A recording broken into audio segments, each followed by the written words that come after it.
So thank you all for being with us. You know, I love that this center that we've created. I've been here for 10 years roughly, and which is really surreal in a sense. My life had always been touring and teaching for forever. I mean, I've been doing that forever. So I always loved visiting various centers, you know, spiritual centers. Working with people, it's always been great. The size of the centers vary. It could be 1,000 people seater, like some centers have that. And other times it would be maybe 100. And also, by the way, this is just a personal aside, how different they can all be. Generally, I just love people. So it was always really nice visiting centers. But I'm telling you, the difference. I've had centers tell me, you know, generally like 90-something% of the time, it was all just stellar. On occasion, there would be certain centers that would, you know, well, we don't really like to use the word God here. You know, that's like, because we really like to just empower ourselves. And I'm thinking, yeah, that's called an ego, but I won't say that out loud. I'm just thinking, yeah, we know what that is. I've been to spiritual centers that were so traditional. You know, that when I arrived, I mean, it's just so peculiar because this is like so not Michael. I have been to where I arrive and, God, one just flashed into my mind. I remembered one where the people driving me were blasting like Led Zeppelin in the car. And it was like a movie scene. They're trying to they're zipping up and down these streets looking for this church, and I'm just there for the ride, you know. Finally, we find it, and I knew where it was before they even found it, because I knew that the car that we were behind, that was going really slow, and this car was zipping around them, you know, and that sort of thing, blasting Led Zeppelin. I'm like, I know that's the minister. This can only be the minister to add humor to this entire experience. And it was, you know, so we arrived and she was annoyed that my driver was so aggressive and she was annoyed, you know, and it was just like a wow, you know. So we get there and she finally sees me, you know, okay, so you made it. Hi, good to see you, you know, very kind of standoffish. And then it was, here's how this works. At 7:45, you will move from this room to this room. At 7:50, I will join you in the back of the room. At 7:55, we will walk together up towards the pulpit. Then we will split and sit in the seats. I mean, it was like so bizarre. I thought, this is like when I got married, you know?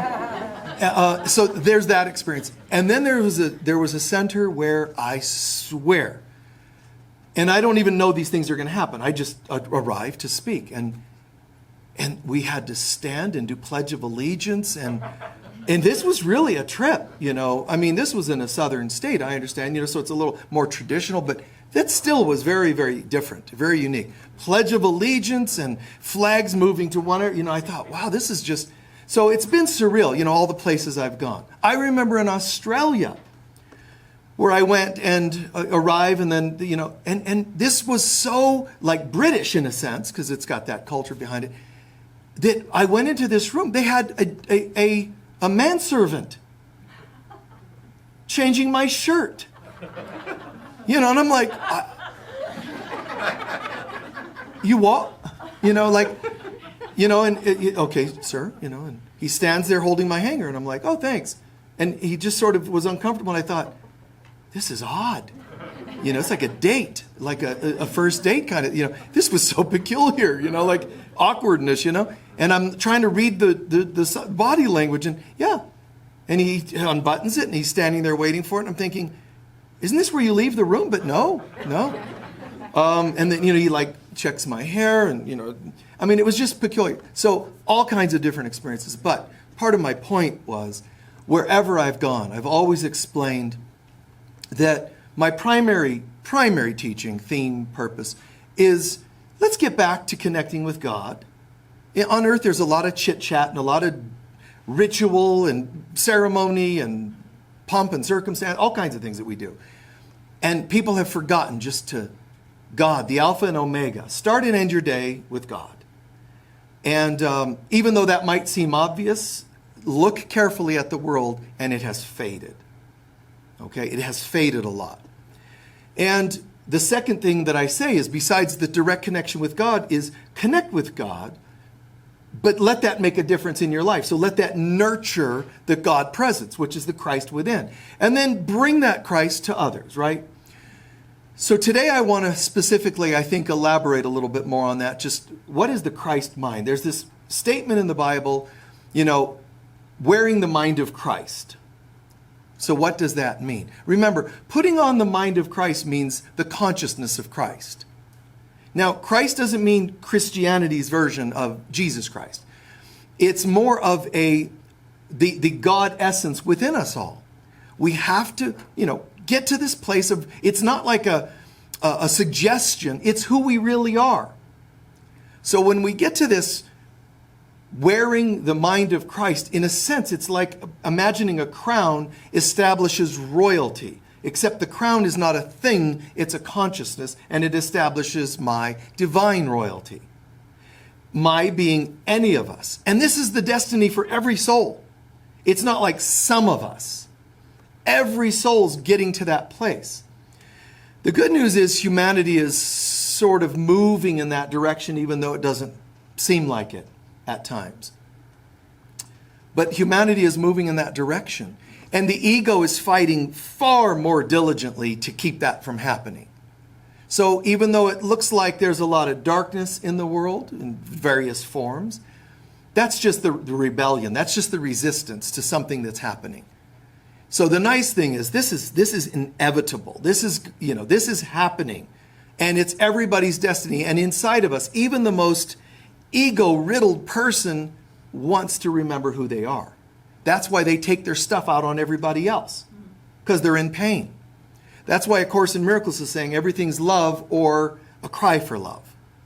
So the people acting out in the most hurtful ways, or just even when we make mistakes subtly every day, that's the part of us that's upset because it knows that there's a divinity that it can't seem to find today. So how do you find it? Well, there's two simple ways, the easy way and the hard way. But how do I find that divinity? The good news is you can work at finding it. And that's old school religion. I'm going to work. I'm going to be an aesthetic. I'm going to be a yogi. I'm going to work and I'm going to meditate all the time. And we work hard at it. And then the other tactic, which is the easy way, is to just realize I don't actually have to create myself or reinvent myself. My divinity's actually here. So I just need to get out of the way. So one is to work at becoming more spiritual. The other is to allow that you already are. And my advice would be to honor both of those. I'm going to allow that I already am, but I'm also going to make some effort and take responsibility on the little bits along the way. So all learning, really, this process and all forms of evolution and so on, they really all have to go through a few stages. One is that you learn. You're studying and you're learning. Another is you start living what you learned. And after you start living what you learn, what's the third? You become. So we learn, we live, we become. Even religions. See, and this is an interesting point, actually, that I'm seeing right now. Even in religions, there's people that are doing they can act like an absolute nutcase all week. They go to church on Sunday. That person, in the evolutionary scheme of things, is like, some amoeba. Like they're not exactly at the highest level of consciousness. But you know what's beautiful about it? They're learning. They might be learning ritual. They might be very shut down in terms of consciousness. They just go through the motions. Because the human race in its primitive state, most of them don't do anything for betterment. But rather than, I'll call those sleeping humans, once you start to get on the, I want to wake up, you're going to then do ritual ceremony or whatever it is, going to church every Sunday and whatever it is, you're going to do something. But all you're doing at that point is learning. You get to choose how many lifetimes you're going to just go to church on Sunday. And I'd rather you do that than do nothing. But you're only at the bottom level of those three levels. So the person who's only going through the motions, it can take lifetimes, hundreds of lifetimes of you going to church every Sunday. But eventually, every one of those people are going to get to the second stage of awakening, which is, I've been learning, I go to church, I'm learning, the catechisms of this and the Buddhist rituals of that. The second stage is, I think I'd like to start living this more. All week, instead of Sunday for an hour. And everybody's got free will as to when that's going to be. But that is a hugely pivotal moment in everybody's development, where you don't just want to blindly do things. And it's not like just one religion I'm talking about even people that just buy a new book every week or every month. Oh, look, I'm reading the agreements and the Celestines and the Michael's Steps of Awakening. And, reading it is still the first stage, learning. You have to eventually, and you will, everybody will eventually start living it. So even as you're hearing this, please ask yourself, where are you in these? Don't assume I'm ascending. You'd like to, I get that. You'd like to be right at the top. Start at the bottom and ask yourself, am I still doing anything by rote, where I just go through the motions? Even my relationships, are they still where, hi honey, I'm home, okay. Go to bed and wake up the next day and go to work and come home, hi honey, I'm home. Is that it? I mean, nothing being lived? Nothing really being experienced? Is it just the motions of marriage or partnership? So any category of your life, even work, but I'll keep it to the spiritual for now. Here, am I going through the motions of religious learning, training, etc.? Or have I, and I hope everybody listening to this kind of talk will say, yeah, I definitely have started living it. How? How so? Challenge yourself. Prove it to yourself. Because I'm not just reading about forgiveness, I actually practice it more often. I'm not just reading about God being a priority, I actually start my day with prayer. See, that's what I mean by living it. All right, so am I being a difference that I'd like to talk about in this world? Instead of just telling, I read this book, I am kinder, I am more patient. That's where I hope, most of us would be, is living it at this point. There's a point, however, that we become. And that's an amazing pivotal moment, which I'll come back to. But the becoming to me is where we awaken that true knowing of who we are. And that's not the level of doing anymore. The first two levels still involve some doing. This is where we realize, oh my God, I had it all along. See, it's like, that point of mastery where you go, it's not by my own efforts anymore. So the plane is lifting off. There's the feeling of it lifting off. That's the first stage. There's the turbulence, of trying to live the plane. And then there's, ladies and gentlemen, you can now engage in Parcheesi tournaments in the aisles, or whatever it is. I don't even know if I know what Parcheesi is. It just popped into my head. It's kind of funny. You never know. So, it's things have leveled off. You can unbuckle and move around a bit, right? So it's like, well, that's what it's like. There's less, fuel even being used to get up there and through the turbulence, and then we level off. And that's that feeling of, oh, how nice it is. If you start to descend in consciousness, you're going to hit turbulence again. And somebody could, of course, well, the fuel doesn't last forever. Well, in God, it does. So we have that choice. Do I want to stay plugged in? Do I want to stay tuned in?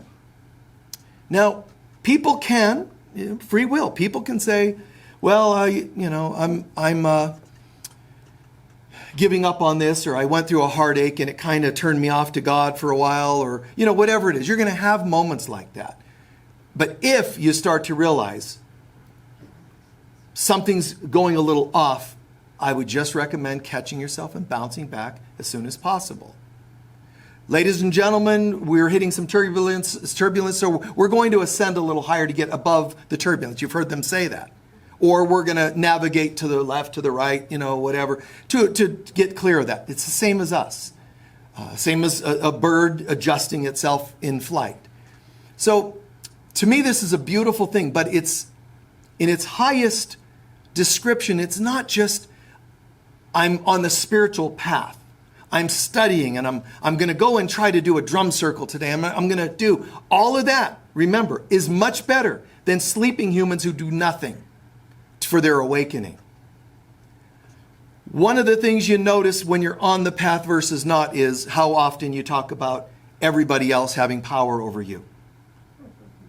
That's one of the distinct moments. All of a sudden you realize most of your complaints about life talk about your patterns. I would be happy if only it weren't for them. I'd probably be married by now if it weren't for them. I would be, children if it weren't for them. I would be healthy if it weren't for the genetics of my parents. That's normal. It's just dysfunctional as heck. But that's normal. Because we think there's others, and there are none. It's a hologram. And we think those others that aren't there are the ones responsible for our lives, which is extra delusional. So first there's a hologram, and then you start relating to the holograms. Hey, that's a good-looking hologram. Hey, if only that person were in my life. They're not there. But doubly kind of crazy we go. The more spiritual we become, there's this breath where we just cut all the cords. Not just of people you think you should cut cords with. Everybody is retired from the meaning you gave them. I need you to be the person I wish I were. I need you to be the person I wish I weren't, et cetera, et cetera, et cetera. And it's like you could all just be whatever you are. And I'm going to be whatever I am. It's kind of cool because that opens up for what's called holy relationships. You can't have holy relationships if they're all assigned agendas, right? Or whatever else you'd want to call them, assignments. So we go through these stages, and that stage where it's starting to level off is not just called spiritual path. That's really the first and second stage. One would be called the religious path in a sense. Then the spiritual path is that second one where you're living the mystic life. Mystic doesn't mean you're like having to become the mystic, Saint Teresa or Saint John of the Cross. It just means I've moved from talking it, thinking it, reading it, to living it. And that's what mysticism really is about. So it's like, wow. I don't go to a church and say, the Mass is going to tell me that we can kneel or stand in this moment and we're going to repeat the same words over and over and hope that somehow God intervenes in our lives and helps us. That's cool to do. That's a great thing to do. But it's the religious path. The spiritual path is where I also have that communion with God. What's really strange is the religious path actually tells you there's something wrong with you if you try to have your own direct connection with God. That's really weird.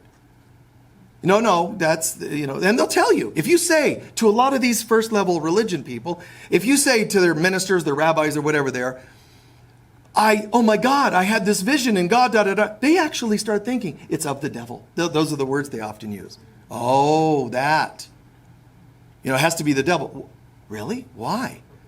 There was this gentleness. There was this glowing being of God presence. And next to it on each side, there were angels. And I saw them and oh my God, and my whole body lit up. Oh, that's all evil. I don't even know. That's so weird. But the reason it's evil, because the word evil means a veil. The reason it's evil to them is because there's a veil between them and that experience. So they assume if they can't have it, you shouldn't be having it. That's the layers between, and the very sad layers that people project between us and God. So that second stage is, you know what, this is kind of cool. I had this voice tell me. And some of your people go, oh, that's called channeling, that's of the devil. No. God and I. And if they shame you enough, do like you would with your family and say goodbye to that religion. You don't have to shame them. You don't have to write them letters about what's wrong with them. Just, oh my God, I graduated. This is kind of cool. I graduated. I can tell. Because I no longer just sit and do these blind rituals. I feel the ritual. It's kicking in now. You weren't supposed to just light candles. You were supposed to see the candle as a symbol of the light of God. Then you were supposed to see it as being within yourself. The inner self was supposed to light up, not just the candle. So we're going to still go to the candles and go, dear God, Mother Mary, whatever it is, and I'm going to light this candle, and that's going to definitely make my life better. And the wax is just going, dude, we're wax. I mean, we're just wax. You're just putting a lot of pressure on us, man. Like we're just a rack of wax sticks. And you're putting all this like, make my life better. You know what I mean? It's kind of weird. But that feels so much better than us having to take responsibility and say, the change I would like this candle to give me is one that I have to do within myself. I don't want to work at it. I don't want to forgive. I don't want to heal. So that's why the first level has its place.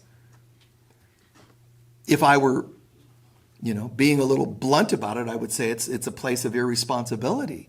But it really is just a place of fear because we're more afraid of our light than our darkness. And I would rather still keep God at a distance. Why would you want to do that? You could theorize about it. If I were summarizing it, is because we actually think that we've done wrong by seemingly separating from God. We think God's mad at us.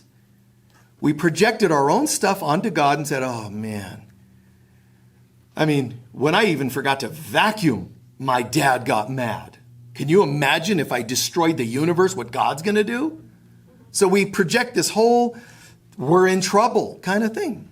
God's like, wow, these people, like you just magically make up all these stories and they have nothing to do with me. I would like you just to consider putting on the mind of Christ. And you'll go, like the old butter commercial. You'll be like, oh my God, wow, I had it all the time. And then you're home. There are 3 selves, the human self, the soul, and the spirit. Inevitably, my human self has to give itself up, which is a choice I must make to find my soul. Human self, lower 3 chakras, must surrender to the soul in my heart. At that point, that's when I start to remember the Christ in myself. And then the Christ surrenders to the divine, the ultimate God self. The Christ technically is the divine God self. In a sense, they're the same. But still, while I'm on earth, I need to put on the crown, the consciousness, the mind of my Christ self. At that point, I'm already back into my divinity, but still on earth. I'm not in the heavens yet. And when all this happens, to me, it's a magnificent thing because it's actually a physiological experience, believe it or not. It's not like abstract. As I start to wear the Christ mind, which remember is a frequency, there's a vibration to that. It's the highest anyone can know on the earth plane and beyond. The Christ means the divine in us. So, it's not like there's new and improved divinity. This is the highest level we can get, the Christ self. That doesn't mean that when you start awakening the Christ self, you're done. Because even in that, there's levels of layer after layer of peeling off so that I really awaken more and more and more. But just like spirituality, you didn't read one book and go, that's it. New pieces and pieces and pieces. Well, it's the same when we're not only awakening the human self, but the Christ self that starts to awaken. It basically happens in these layers. But when it's happening, some of the special effects, some of the physiology, because the body's going to go, uh-oh, somebody has changed. Its frequency, the mind, the consciousness of this person went from a 3 on a 0 to 10 scale, and they're an 8 today. So the physiology, the body, the anatomy and physiology has to ramp itself up. Now, if you make too radical of a shift and or have too much fear about the shift you made in your growth in consciousness, your body is going to show signs of reaction, which is like premature Kundalini.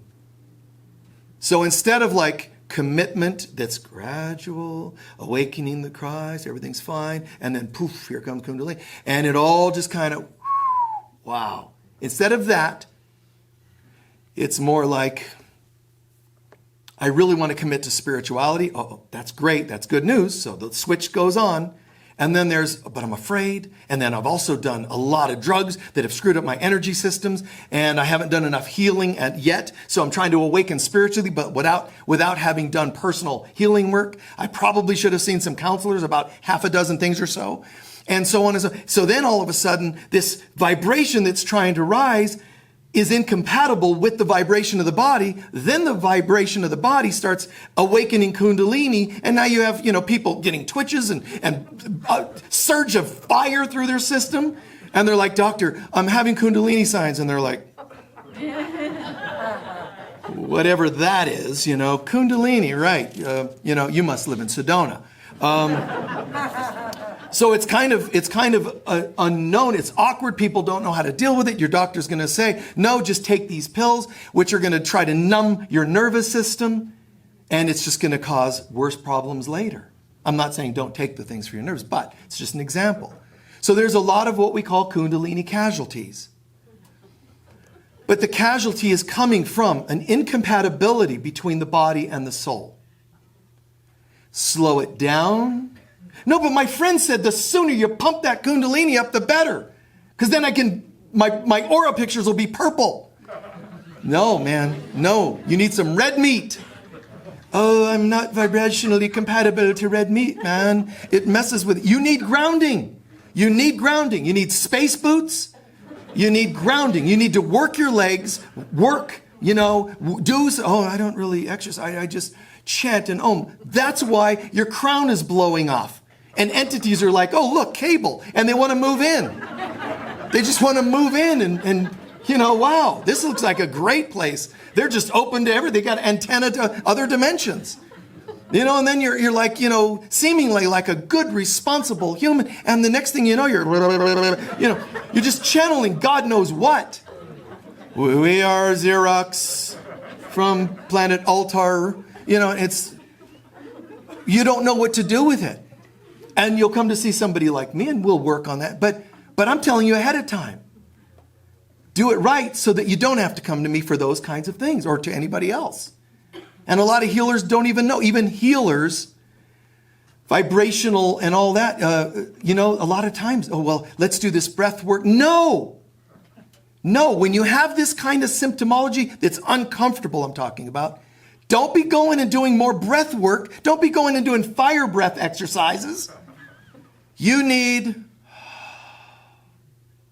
go out to some lawn, some grass, sit against a tree, and ask it to help you ground. Oh, well, that doesn't sound as fancy, I want to see galactic celestial pyramids spiraling above my head, activating my, light body. No. You have a Merkaba vehicle, and it needs an overhaul. Yours is not doing well. Spinning this and spinning that and snorting, herbal somethings.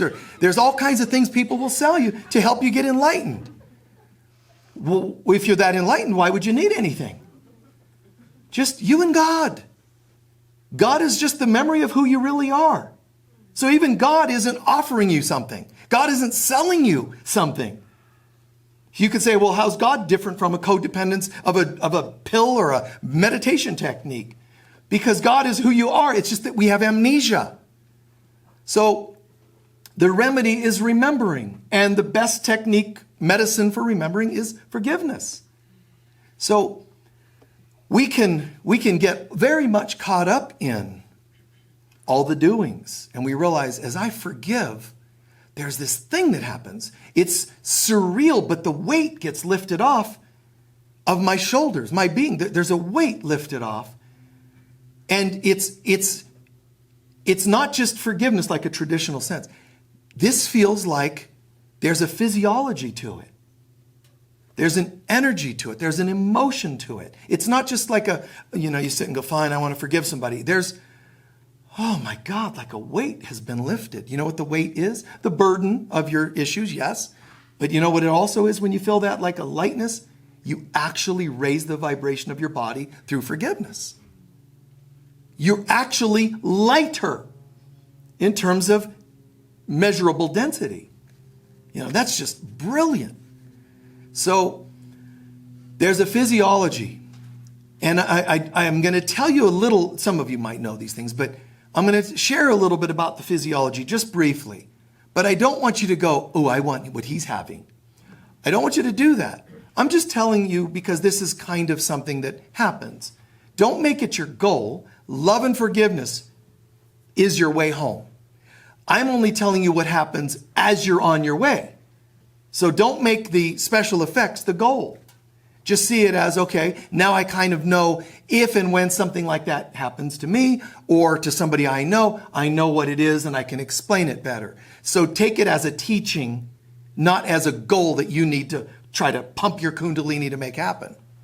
So as I start to raise consciousness, especially if I'm doing this along the lines of surrendering to God, instead of trying to make myself spiritual, the more I become a better person, my vibration's raised.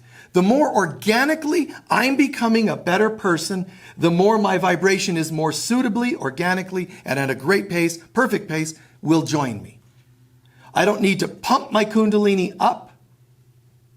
I just change and become a nicer person. And the Kundalini goes, whoa, you're kind of higher, aren't you? And it comes to match us. Is that making sense? All right. So, in a sense, the forgiveness, the process, the primary really technique to this awakening, but it's my Christ self that actually does forgiveness. You don't even have to call it Christ self. But when you practice forgiveness, you're accessing not your human self. If your human self is involved in your forgiveness, then all it's doing is, one of those techniques, fine. All right, Mom, I forgive you, which is really gratuitous or non-authentic. I'm not talking about human false forgiveness. I'm saying when you get here inside and you say, it's time to recognize that any and all things done, I'm going to surrender to God. I'm not going to pretend I forgave it all. I'm just going to say I'm doing my best. I'm surrendering it. And what I'm surrendering is not just what others seem to have done, but also my patterns of having it done to me. My own part. That's getting to a deeper, authentic form of forgiveness. Then, when that happens, I'm lighter. Now, the more I put on the mind of Christ, which is learning to be as Christ, forgiving, and again, I don't mean Christ as the religious sense. I'm talking about the consciousness that I am, the God within me. So I start to act, think, live, be like God itself. Forgiving, not God that people say God is, the real thing. Absolute, the presence of love, peace, joy, oneness. So as I start to get that, things start to happen. One of them is, I'll get to the physiology again in a sec. You start to realize humans don't even realize that they have a choice in anything. They just do things. The average sleeping human, they just plod along. When you start to wake up, you start to realize, wait a minute. There are two voices that I can choose between. Love and fear, love and hate, good and evil, whatever you want to call it. But there are two voices inside of me. The one that's self-destructive and the one that is a mirror of self-worth, right? Two voices. So some people don't want to even know that.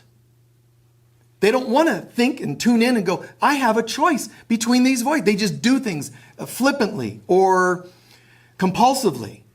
But when you're getting on the path and you start to rise, you can't do that anymore. All of a sudden, you went to, wow, there are two voices that I choose between. But there's a point where you go, there may have been two voices, but there's only one I'm interested in. And that is pivotal. There's only one I'm interested in starts to morph into there because there is only one.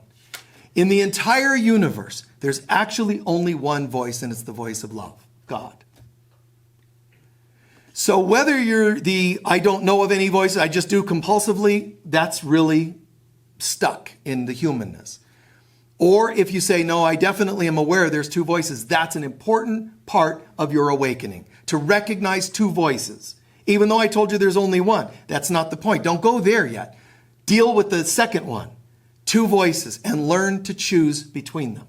Learn that when you create unhealthy things in your life, you must have listened to the unhealthy voice. If you don't get this, you can't actually get to the third other than some made up fake version of there's only one voice of God. We've got to own our personal self that still wants to choose between yes and no, right and wrong, and so on. Get that. Take responsibility. Everything I've ever experienced, two voices, and I must have listened to the wrong voice if I don't feel good. Any decision I've made that brings regret and hurt. Yes, people did such and such to me. But if I haven't chosen to work on this and heal it and forgive it, then I'm still a participant in whatever happened to me. Right? At some point, oh my God, there's only the voice of God. Wow, this is amazing. And you'll go through early stages of that. Like, then why did I ever even bother listening to another voice? And you'll go through questions and epiphanies and ahas. It's great. Eventually, even that fades. And you become that voice that is only one voice. That living presence. That's one of the ways we could describe what it means to put on the mind of Christ. Because the Christ would only choose the light of God. It's not conflicted down here with the humanness. It doesn't say, well, I know that I've got to, be working on my compulsions. I got this thing that takes over, but today, I'm going to be all spiritual. But what if God's not looking? Maybe I can get away with a little something. Don't put it on God. You're just talking about two voices in yourself. Right? The rights and wrongs, whether you're speeding or you feel guilty because you got a ticket for speeding, it doesn't matter. At some point you realize these are voices within myself. Essentially, all human beings are schizophrenic or have split personality or have multiple personality disorder. But nobody wants to believe that. But outside of all that, away from all of that, there's this one still voice inside. Sometimes it's called the still small voice. It's a terrible name for it. But it's small because I've reduced it and its importance. And I have a lot of other opinions to listen to. So when we say, okay, this is the way Carl Jung kind of put it, but when we sit down and say, this talk, for example, wow, I'm going to change my life. I'm going to start meditating once a day. Michael says keep things easy, so I'm going to a 5-minute meditation, 2-minute meditation. I'm going to do that. Okay. I wonder if I'm sitting properly. See, you're already talking. Oh, but but I want to make sure I'm, in the lotus. Okay. Wait, I think the pictures did. Which finger?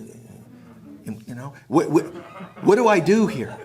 Okay, so I'll just sit and then I'm supposed to, no, wait, that might be a different religion. You're still in the duality. Stop and say, be still so that I can know the I am presence of God. I wonder what's for lunch. Shh. Shh. And not in a way that's like bad, like judge it. Why can't I meditate? Just laugh at it a little. Wow. I've only had my eyes closed for 20 seconds and I've already met 20 of my multiple personalities. You've got to be kidding me. And kind of laugh at it. Oh my God, wow. Be still and know the I am presence of God. And here comes, and no. And then, shh. That's all you have to do. Gently calm it down. Don't fight them, because then there is a them. It's okay. Shh. And if all you succeed is for 5 seconds, in that 5 seconds, I was home. And every time I dip into the pool, I get a little wet. Every time I go home, I get a little enlightened. So give credit. Realize 5 seconds in heaven is better than 2 hours of shaming myself that I'm not meditating properly.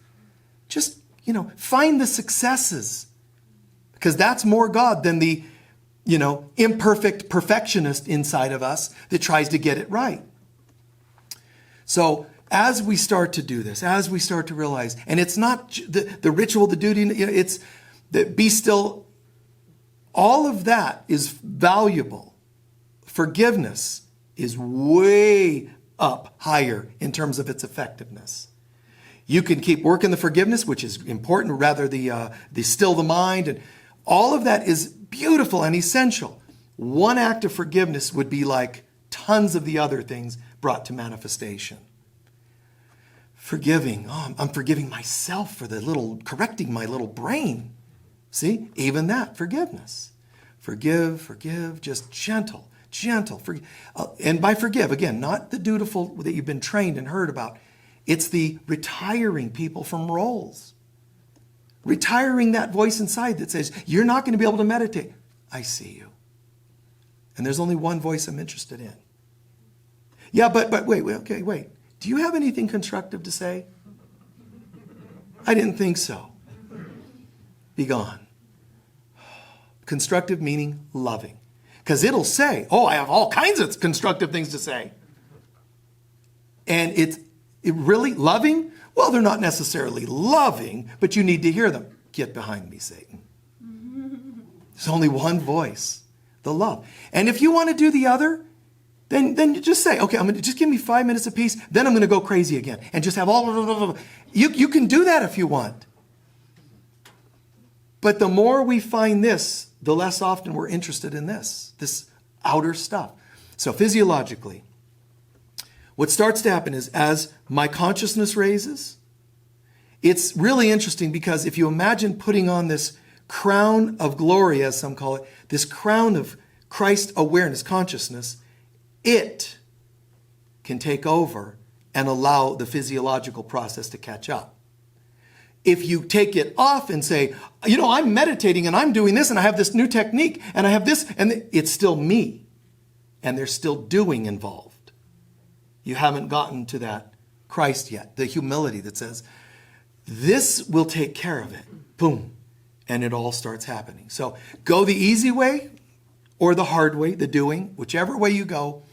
One has a greater chance of some challenges along the way, but whichever way you go, as we raise consciousness, it's as though this becomes the master. The consciousness itself becomes the master. If I'm forcing consciousness is going to force the physiology, and there'll be some challenges here and there. Too much energy up the spine, then wherever you had a spinal vertebra out of alignment, it starts, oh my God, you get these aches because something's out of alignment.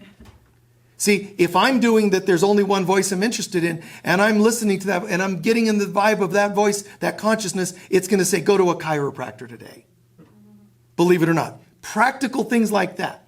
It's not all just, I saw angels, and sometimes it'll be, no.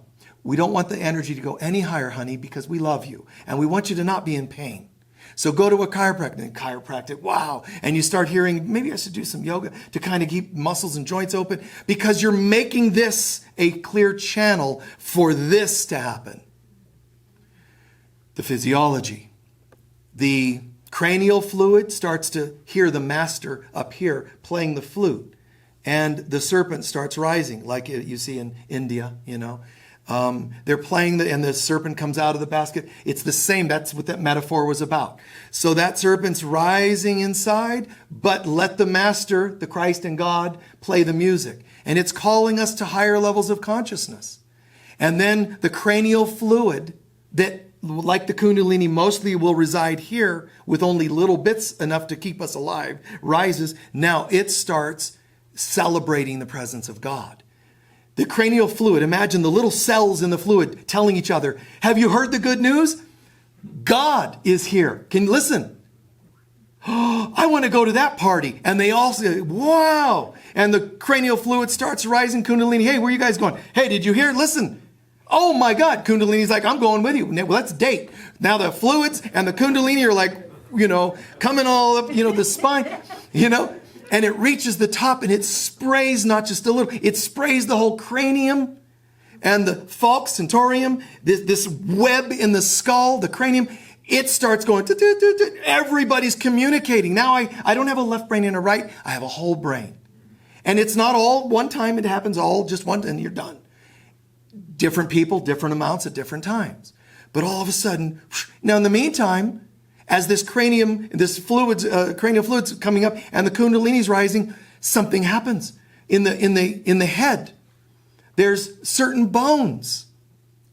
One in particular that runs from here to here starts going, oh my God. Just like when you meditate and sometimes you rock.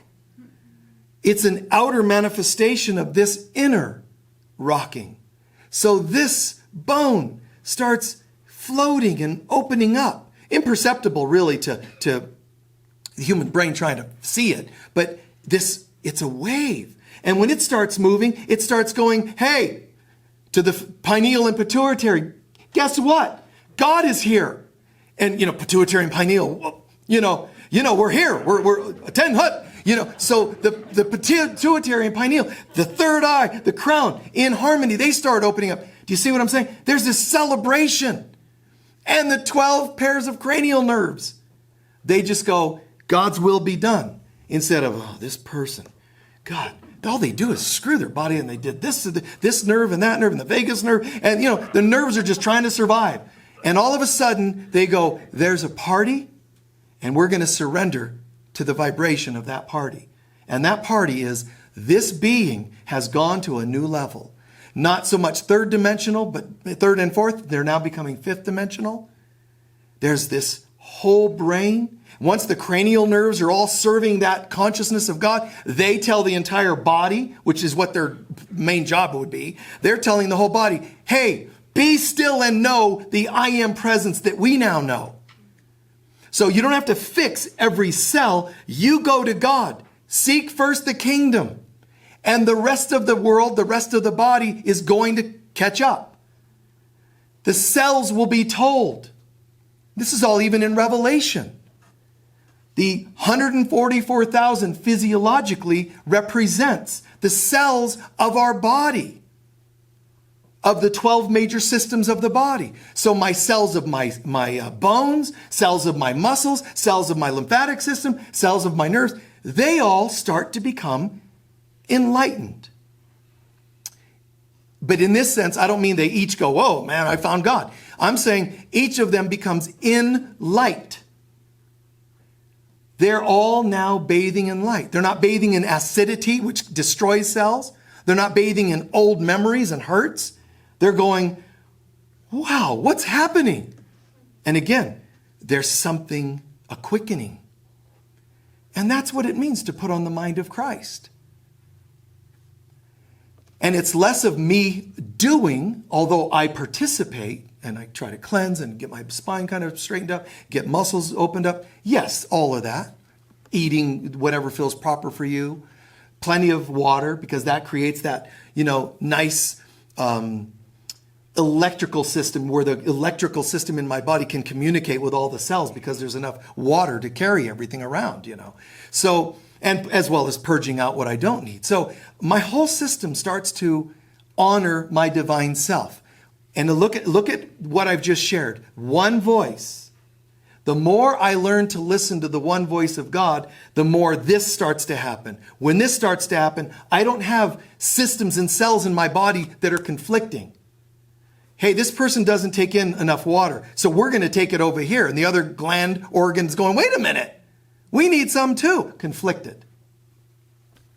There's not enough love to go around. This person barely loves anybody. So what we'll do is we'll have a loving spleen, but the stomach's going to be dead. No. Everything changing. Only one voice. Only one voice.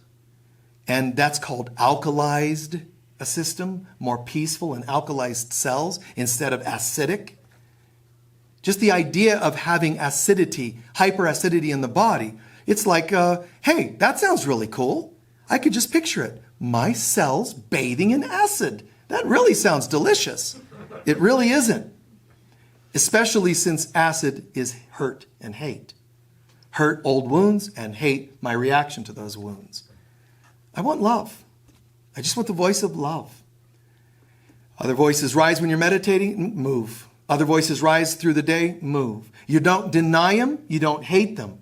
You see them for what they are and say, I'm just choosing one voice. If they come up enough, oh, it sounds like that's something I need to forgive it. Then let it move. Be the Moses, part the sea. Is this all making sense? Putting on the mind of Christ. I just choose to think how the real me would choose to think. What would love do today? And some people can say, what would Jesus say? It's the same. What would love say? What would God have me do today? So I'm closing with that.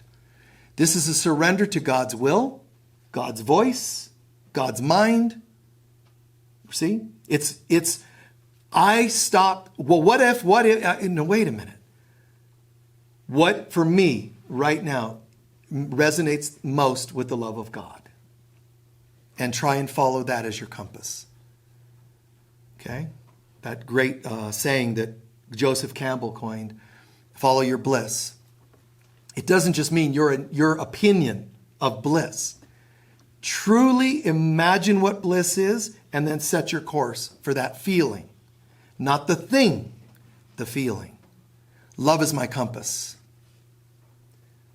Peace is my compass. If I start making decisions that don't resonate with peace, then I might be making the wrong decision. And I have no interest in another. I only want the one that's truly peace or joy. Please take a few centering breaths.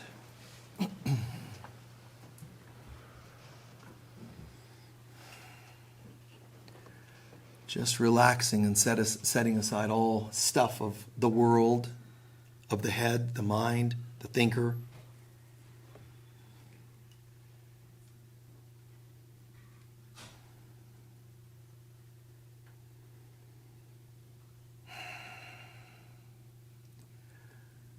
After that moment of relaxing, just think about, what did you hear today that made sense or feels right for you? Anything that doesn't, you just let it pass away, let it drop away. But what did make sense, and then breathe that in. Kind of like with a big yes inside. It made sense, it works for you, it's right for you, so just, yes, oh my God. And it's not something you heard a guy say on a stage here. It's you, because this is a stage that's a metaphor of the stage of life. So if you heard anything that makes sense, I'm just a hologram of the Christ in you that's talking to your human self saying, can we set this aside more today and go to the real self? So almost like a state of awe of what you're experiencing today. Be proud of yourself for creating this if you liked it. Let it set in. Let it sink in. If you only hear it, it's at the one level. If you own it and integrate it, you've already taken it to the second level. When you become it, you've already taken it to the third level. So at the very least, how does this affect me? How does this change my life?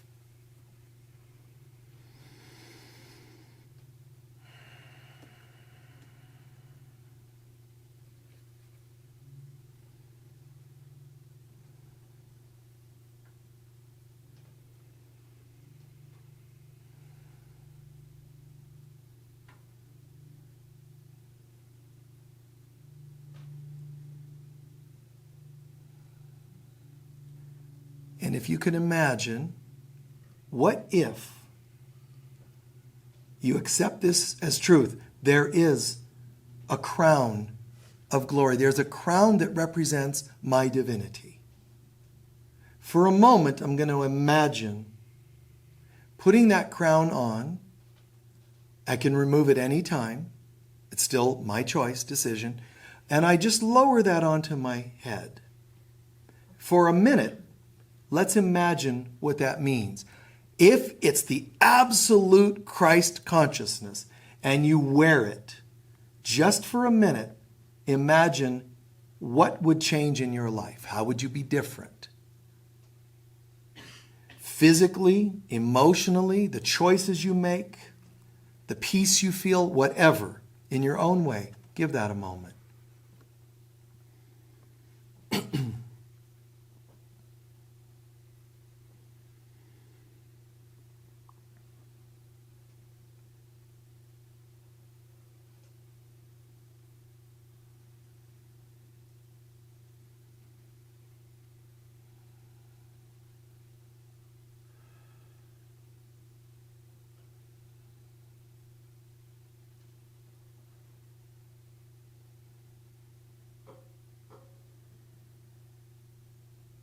And at the very least, don't just picture it, try to feel what it's like. There's a lot less I have to do to make things right in my life. I just feel peaceful. And the ego, just like the story of the serpent in the garden, will try to disrupt your peace. The ego will try to get you to focus your new consciousness down to the lower chakras. Why? Because the lower chakras represent the material world. The ego needs to nurture a material world so that we don't have a divine world. So it will attempt that. And it's our job to say no. Have no interest. I don't hate it. I don't fight it. Just, I don't seem to have an interest.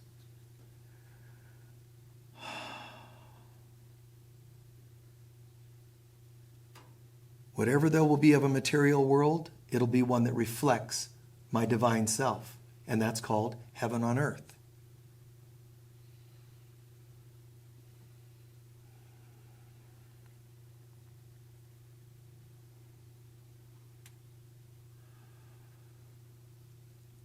The key, the most often overlooked key to opening this door within ourselves towards our Christ self.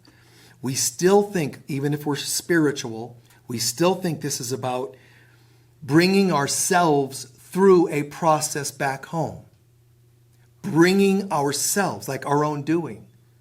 It's really more about forgiving ourselves throughout the process of life. Instead of bringing ourselves through the process of life, forgiving ourselves throughout the process. Soak that thought in.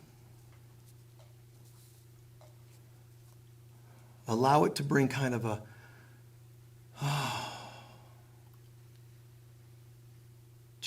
I just have to remember to forgive myself throughout the process. Nice. I can do this.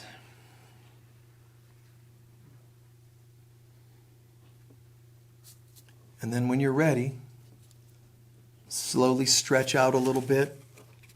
Take your time, but slowly kind of come back into the room and stretch out a little bit.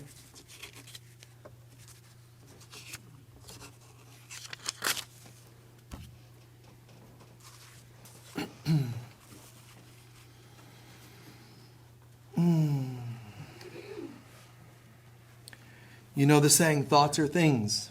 So if your thinking is, I'm trying on the mind of Christ, then it must be something that's going to happen more and more if we keep thinking it, right? Put ourselves in that mindset.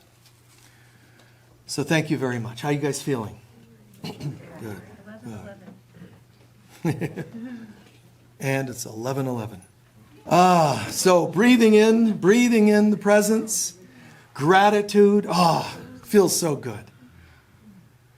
Surely the presence of the Lord is in this place. We can feel this beautiful power and grace. There's this holy hush around us. I see glory on each face because surely the presence of the Lord is in this place. I can see it in eyes. I can feel it in hearts. It surrounds us all. It's this glorious presence. And I'm not teaching to people. We're all celebrating this oneness and journey home.